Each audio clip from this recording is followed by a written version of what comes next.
வணக்கம்.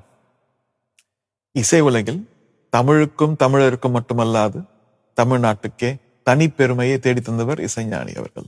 இமாலய சாதனையும் எளிமையும் ஒருங்கமைந்த மாமனிதரும் ஆவார்.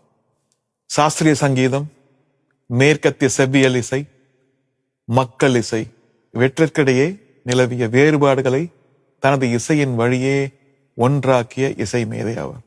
குறிப்பாக திரை இசையை கடந்து முழுமையான மேற்கத்திய செவ்வியல் இசையில் அவர் நிகழ்த்தியிருக்கும் சிம்பனி என்ற சாதனை ஒவ்வொரு இசை கலைஞருக்கும் இசைத்துறையில் புதுமை செய்ய ஊக்கமளிக்கக்கூடிய சாதனையாக இருக்கிறது. அவரை பார்த்து வளர்ந்த கலைஞன் என்பதில் எப்போதும் எனக்கு மட்டற்ற மகிழ்ச்சி உண்டு.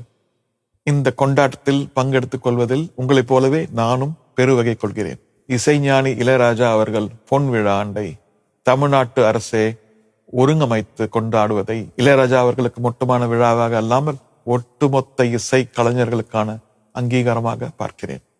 எல்லா புகழும் இறைவனுக்கு.